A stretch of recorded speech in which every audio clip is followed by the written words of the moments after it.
1절 2절 말씀을 제가 읽을게요. 눈으로 마음 따라 보십시오. 여호와께서 모세에게 말씀하여 이르시되 이스라엘 자손에게 말하여 이르라. 만에 어떤 사람이 사람의 값을 여호와께 드리기로 분명히 서원하였으면 너는 그 값을 정할지니. 아멘. 서원은 자발적인 헌신이다 라는 제목이고요. 서원이라고 하는 단어를 한번 함께 묵상하는 하루가 되었으면 좋겠습니다. 레위기 26장 27장 전체의 결론 부분이죠. 레위기는 우리가 어제 말씀 나눈 것처럼 11장에 있는 내가 거룩하니 너희도 거룩하라 라는 거룩에 관한 메시지를 전해주고 있어요. 어제 여러분 말씀 나눈 거 다 기억하시죠? 순종하면 축복, 불순종하면 형벌이라고 하는 단순 도식으로 표현할 수 있을 거예요. 진리의 눈을 뜨고 진리를 순종함으로 우리는 거룩해지는 거죠. 그렇기에 사실은 26장에서 마무리가 되어도 큰 문제가 없어 보여요. 그죠? 왜냐하면 핵심 주제가 내가 거룩하여 너희도 거룩하라 라고 말씀하고 계셨고 26장에 이미 진리 안에서 우리가 진리로 진리의 순종함으로 거룩해질 수 있다라고 말씀하고 계시기 때문에 굳이 뭐 27장으로 해보게 되었고요. 마치 부록처럼 그리고 내용을 소원이라고 하는 무언가를 드리겠다라고 약속하거나 어떤 것을 내가 행동으로 옮기겠습니다 이렇게 약속하는 건 알아요. 그런 점에서 하나님을 위한 자발적인 구별과 결단이 그 속에 담겨 있죠. 내 얘기는 왜 서원 이야기로 마무리되고 있을까? 내 얘기가 하나님을 예배하는 것을 목적으로 쓰여진 말씀이라 할 때 서원은 하나님을 위한 헌신을 의미하는 거죠. 그죠?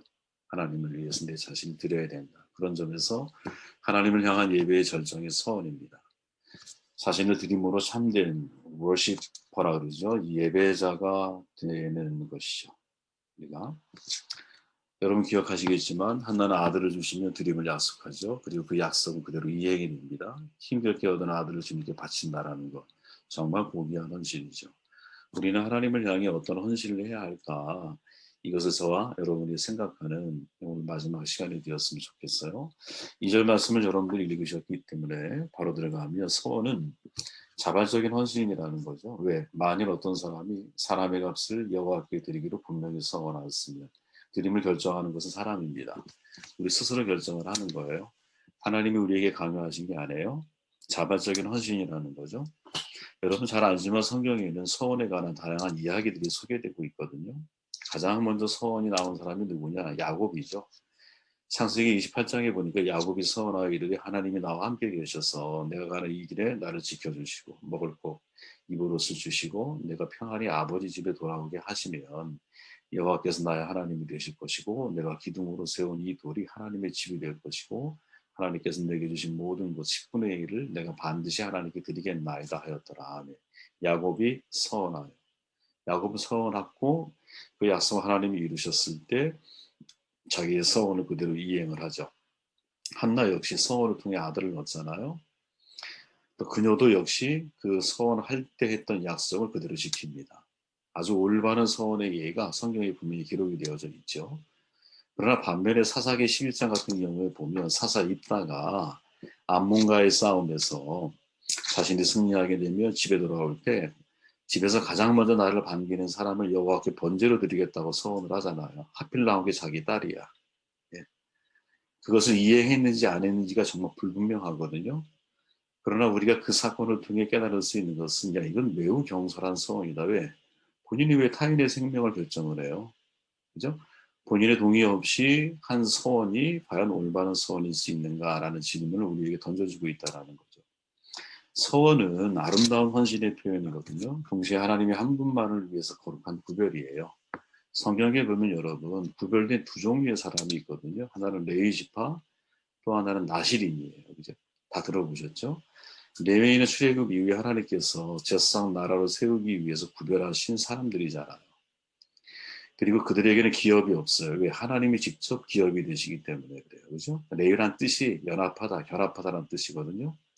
제사장이라고 하는 말은 다리를 놓는 사람들이란 뜻이잖아요. 둘을 합쳐보면 하나님과 사람 사이에 다리를 놓는 하나님과 사람을 연합하게 하는 역할을 하는 사람이라는 거죠. 그 일을 위해서 하나님이 아예 태생적으로 레위 지파 출신을 구별해서 인생을 살도록 만드신 거죠.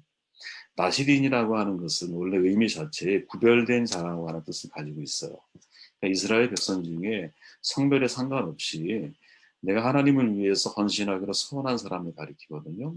민수기 6장 8절에 보면 자기 몸을 구별하는 모든 날 동안 그는 여호와께 거룩한 자니라. 아멘. 이게 나시린을 가리켜서 나온 말씀이에요. 자기 몸을 구별하는 모든 날 동안, 그러니까 기간이 정해진 나시린의 삶이 있고 평생 동안 살아가는 삶도 있어요. 아무튼 중요한 것은 뭐냐? 나시린이라고 하는 것은 나를 하나님 앞에 내 몸을 완전히 구별해서 포도주와 독주를 마시지 않고 뭐 시체를 만지지 않고 여러 가지 부정한 것은 나를 구별하는 삶을 살아가는 사람이거든요. 생각해 볼 것은 뭐냐면 레위인은 제사장으로서 이미 출생에 의해서 헌신된 자로서 구별이 되지만 나시린은 출생이 아니에요. 내가 특별한 서원을 통해서 하나님께 분별된 사람이라는 거예요. 질문해 볼게요, 여러분. 오늘날 그리스도인은 어떤 부류에 속해 있을까요? 참 쉽지 않죠. 그죠? 오늘날 그리스도인, 우리는 어디에 속해 있을까? 그죠? 레위 지파입니까? 아니면 나시린입니까? 제 개인적인 생각은 이 둘 다가 우리의 삶 속에 있어야 한다. 이렇게 생각을 하는 겁니다. 왜? 우리는 영적인 재성이에요. 리본, 다시 태어났잖아요. 예수 안에서. 믿음 안에서 우리는 다시 태어났어요. 그죠? 새로운 신분을 얻게 됐어요. 하나님의 자녀가 되었어요. 동시에 나시린이 되어야 한다는 거죠. 여러분 두 종류의 콜링이 있잖아요. 베드로에 의하면 베드로서에 보면 그러므로 형제들아 더욱 힘써 너희 부르심과 택하심을 굳게 해라. 베드로는 부르심이 있고 택하심이 있다라고 말을 하고 이게 1장 10절인데 그 앞에 있는 1장부터 1절부터 9절까지의 내용을 읽어보면 부르심에서 택하심으로 자라는 것이 하나님의 거룩한 성품에 참여하는 과정이다. 이렇게 이야기를 하고 있는 거예요. 그러니까 우리는 믿음 안에서 영적인 재상이 되었음을 받아들여요. 여러분도 그 믿으시죠? 그러나 믿음 이후에는 나시린처럼 특별한 선의 삶을 살아야 한다고 저는 생각을 하는 거예요. 무슨 말이냐? 신분이 변화된 것과 변화된 신분에 맞게 살아내는 것은 같은 말이 아니거든요. 아까 말했지만 레위 지파는 출생에서부터 이미 구별된 삶을 살도록 결정이 된 사람이야. 그죠? 그럼 내 신분이 레위 지파라고 해서 그들이 레위 지파로서의 삶을 다 살아가는 건 아니잖아요. 엘리 대제사장의 두 아들은 대제사장 가문의 후손이지만 제사장으로서 해서는 안 되는 신분에 맞지 않은 행동을 얼마나 많이 했어요. 그죠? 실은 정말 중요한 것은 내가 태생적으로 영적인 지혜성으로 거듭난 거 물론 중요하죠. 그러니까 이건 태어난 거야. 자라야지 이제.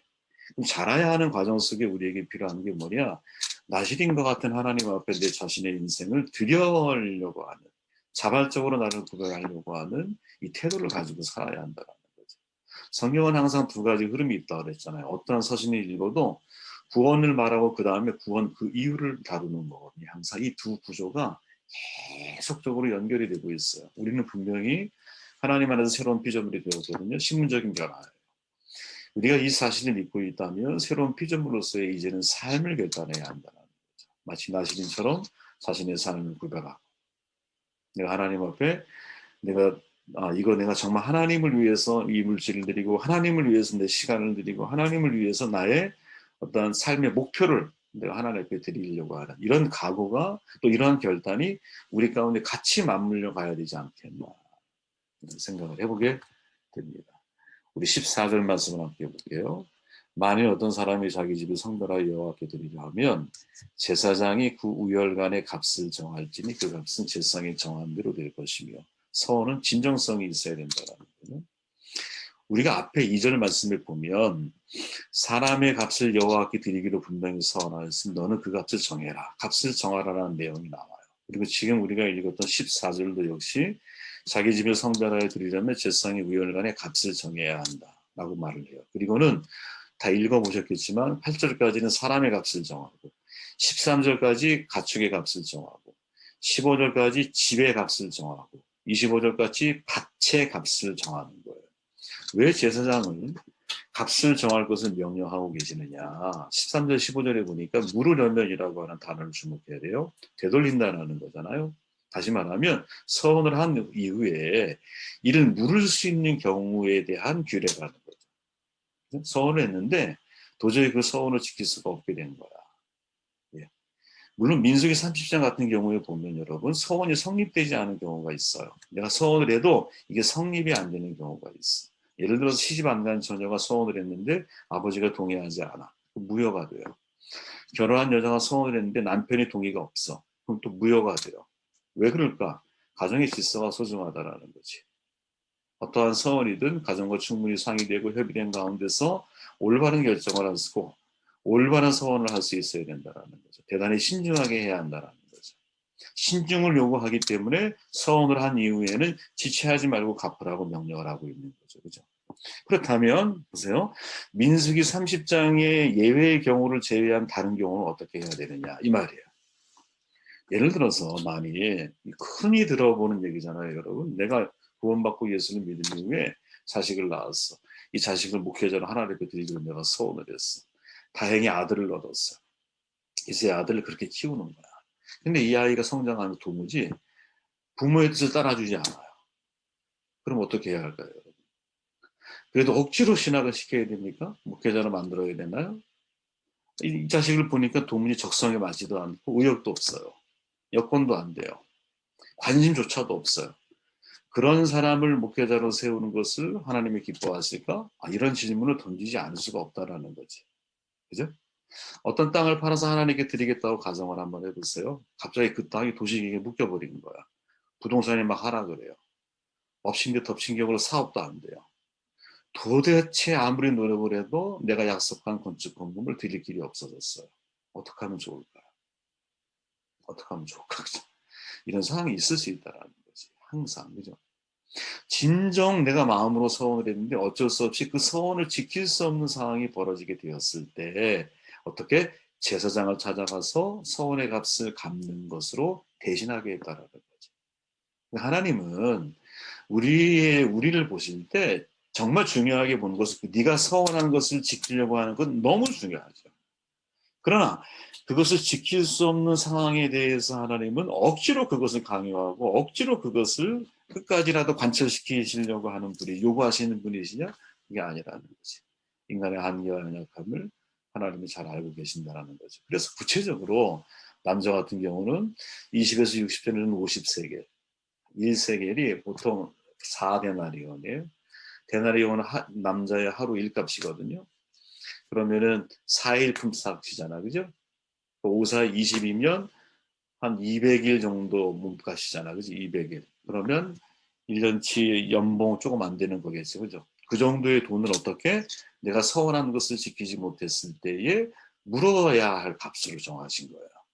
근데 또 이것도 못하는 사람도 있을 수 있잖아. 그러면 더 낮춰요. 더 낮추세요. 왜 이런 규정을 만들어 주셨느냐? 너무 간단한 거예요. 하나님이 정말 우리에게 원하시는 것은 서원을 하려고 했던 때에 그 사람의 진정성. 더더욱이 이 사람이 정말 이 서원한 것을 지키려고 노력을 했는데 어쩔 수 없이 안 되는 상황이냐.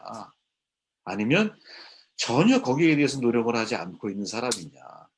그 중심을 하나님이 진짜 중요하게 본다라는 거죠. 사람 관계도 여러분 마찬가지 아니에요? 내가 실수할 수 있어, 사람은. 얼마든지. 털어서 먼지 안 나는 인간이 어디 있습니까, 여러분? 다 우리는 넘어질 수 있고, 잘못할 수 있고, 남들에게 말할 수 없는 아픈 죄에 대한 상처가 내 안에 있을 수 있거든요. 아무도 몰라. 나는 알아. 나는 그것만 생각하면 괴로워. 아무도 몰라, 아무도 몰라. 하지만 여러분, 내가 하나님께 올바로 살아가려고 애를 쓰고, 내가 어떻게든 여기에서 더 거룩한 삶을 살아가려고 노력하는 이 진정성, 하나님이 보실 때의 그 진정성이 훨씬 더 중요한 문제가 아니겠는가.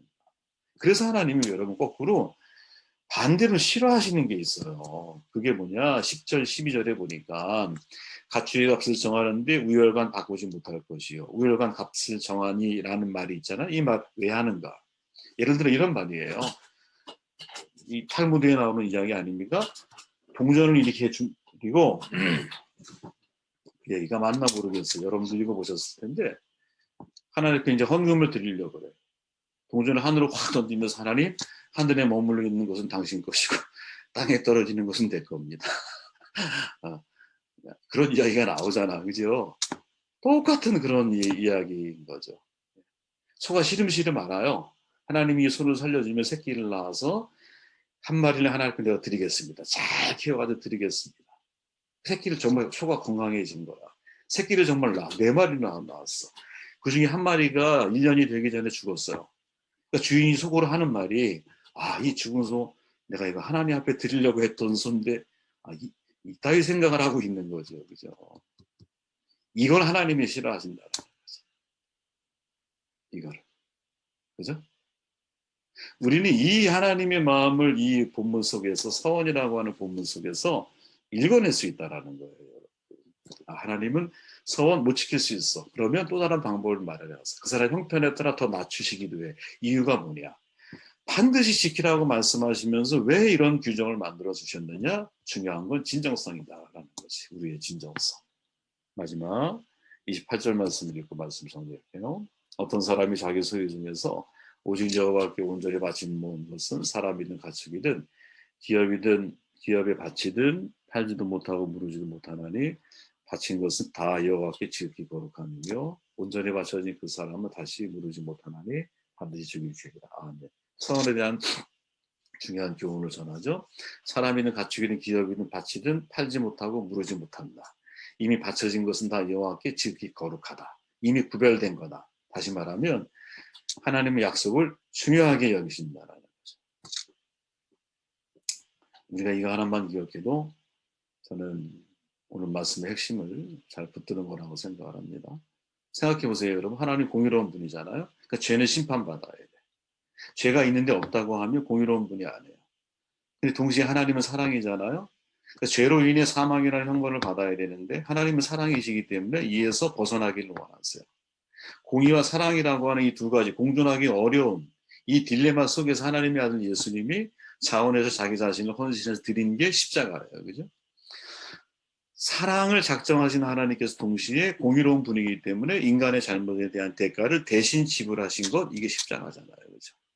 나의 행동이고 나의 유언이다. 김학연 선생의 말처럼 예수님의 행동 속에 약속에 대한 하나님의 마음이 담겨 있다. 이해되세요? 예수님의 행동 속에 약속에 대한 하나님의 마음. 야, 죄의 결과는 사망이야? 그럼 인간은 죽어야 돼. 근데 하나님은 사랑이야. 너는 죽어야 되는데 어떻게? 내가 대신 죽을게. 그럼 너의 죄값은 사라진 거 아니야? 이게 하나님의 약속에 대한 하나님의 마음이야. 이걸 기억하라는 거예요. 하나님께서 맹세하여 서원한 것을 미루지 말고 하나님은 어리석은 자를 좋아하지 않으신다. 너는 서원한 것을 지켜라. 서원하고서 빨간 것이 성경 말씀입니다. 못할 바에는 차라리 서원하지 않는 것이 낫다. 너는 혀를 잘못 늘려서 죄를 짓지 말아라. 제상 앞에서 내 한 서원은 실수였습니다라고 말하지 말아라. 왜 너는 내 말로 하나님을 진노하시게 하려 하느냐? 어찌하여 하나님이 내 손으로 이룩한 일들을 부수시게 하려고 하느냐? 서원한 것을 미루는 사람은 어리석은 사람이다. 하나님은 그걸 좋아하지 않으신데요. 서원한 것을 지키라고 말해요. 지키지 못할 바에는 서원하지 말라고 말해요. 그것은 내 손으로 이룩한 일들을 부수게 하는 행동이다라고 말을 해요. 되게 두려운 말이죠. 모세가 한 말이 아니에요, 여러분. 우리가 읽었던 내용이 27장에 있는 내용을 마치 축소해 놓은 것처럼 보이지만 이 내용은 솔로몬이 한 말이에요. 솔로몬은 알고 있어요. 뭐 하나님 약속을 지키시는 것을 대단히 중요하게 여기는 분이라는 거예요. 사랑의 약속이 아들을 죽게 할 정도였기 때문인 거예요. 자, 여러분 생각해 보세요. 2 더하기 2는 영원히 4죠. 2 더하기 2가 5일 수는 없어요. 이때 2 더하기 2는 원인이에요, 여러분. 4는 결과예요. 하나님이 창조하신 우주 안에 존재하는 모든 피조물은요, 이 인과의 원칙에서 벗어난 적이 없거든요. 만약 아무리 사소한 곳에서도 인과의 원칙을 벗어나면은요, 더 이상 우주가 존재할 수 없어요, 여러분. 과학자들이 밝혀낸 거잖아, 그죠? 인과라고 하는 질서가 무너지면은요, 우주는 존재하기 어려워요. 혼돈에 빠질 거예요. 피타고라스의 말이죠. 이 원칙을 그리스어로 코스모스라 그래요. 이게 질서야, 질서. 이 질서가 파괴된 상태를 카오스라고 하는 거예요. 그죠? 혼돈. 혼돈은 뭐냐? 2 더하기 2가 4라고 하는 인간 질서가 무시되고 2 더하기 2가 5가 돼버린 거야. 근데 생각해 보세요, 여러분. 인간의 법칙을 뛰어넘는 것이 하나님이 인간이 되신 거거든요. 이것을 성경은 우리에게 은혜라고 말을 해요. 우리는 은혜 안에서 구원을 받거든요. 근데 중요한 건 뭐냐? 이 은혜는 은혜 안에 들어가 보면, 우리가 믿음 안에 들어가 보면, 성경 안으로 들어가 보면 이 은혜는 언제나 그 속에 또 하나의 인과의 법칙이 있어요. 무슨 말이냐? 여러분, 구원은 아무나 받는 게 아니야. 그죠? 예수 그리스도의 십자가를 내가 진짜 믿는 사람들만 받는 거야. 구원은 모두에게 다 보편적인 진리가 될 수 있지만 나를 구원의 자리에 세우게 만드는 힘은 그걸 진짜 내 마음에 믿는 사람만 가능한 거예요. 그렇게 불신자에게는 은혜일 수가 없는 거예요, 여러분. 다시 말하면 은혜 안에 들어가 보니 그 속에도 하나님의 인과의 법칙이 작동되고 있다는 거지. 그 안에서도 여러분, 순종한 자에게만 어제 말씀이에요. 철을 따라 비와 열매를 주시는 거예요. 다시 말하면 은혜란 약속의 통로를 지나야만 만나는 거거든요. 약속의 통로 속에서만 내가 은혜를 경험하는 거야. 그렇기에 내가 약속을 가볍게 여기거나 약속을 간과하는 마음을 가지고 있다면, 특히 하나님 말씀에 대해서 내가 하나님과 어떤 약속을 했을 때 이 약속을 지키려고 하는 그 통로를 내가 지나가지 않으면 우리는 하나님의 은혜를 만나기가 어렵다는 거지. 여러분, 이 사실을 마음속에 읽어보시면 좀 더 이해가 쉬울 거예요. 여러분, 마음속에 늘 기억하기를 바랍니다. 지금까지 얘기 말씀을 쭉 묵상하면서요, 올바른 예배, 예배자의 정결 예식, 개인 또 공동체의 거룩에 관한 내용이 이 레위기 속에 있어요. 정말 레위기를 묵상하면서 야, 참된 예배자가 중요한 거구나, 이런 생각을 많이 하게 되었어요. 내가 거룩하니 너희도 거룩하라. 하나님의 명령처럼 예배란 내가 하나님 한 분만을 위해서 무엇? 서원으로 끝나잖아? 나를 드리는 거야. 그죠? 우리는 하나님의 부르심을 믿어요. 영적인 신분이 변화되었다라는 것을 인정을 해요. 그리고 그 자리에 머물러 있어요. 그러면 안 된다라는 거지. 성숙해 나가야 됩니다. 부르심에서 택하심으로 성적에 가야 돼요. 영적인 제사장이 되었다면 이제는 내 자신을 스스로 하나님 앞에 나시린처럼 구별해서 하나님께 드려진 삶을 살아가야 된다라는 거지. 매일 드려진 번제 제사처럼 나의 몸을 복종시켜 하나님의 뜻에 순종해 나아가는 거룩을 훈련해 가는 것. 이것이 거룩한 예배자가 선택해야 할 삶이 아니겠는가라는 말씀을 드립니다. 내 얘기를 한 단어로 정리해 보면 저는 월시퍼라고 이야기를 하고 싶어요. 야, 이게 예배자에 관한 말씀이구나. 저와 여러분이 예배자로 거듭나는 축복이 있기를 주의 이름으로 축원을 드립니다.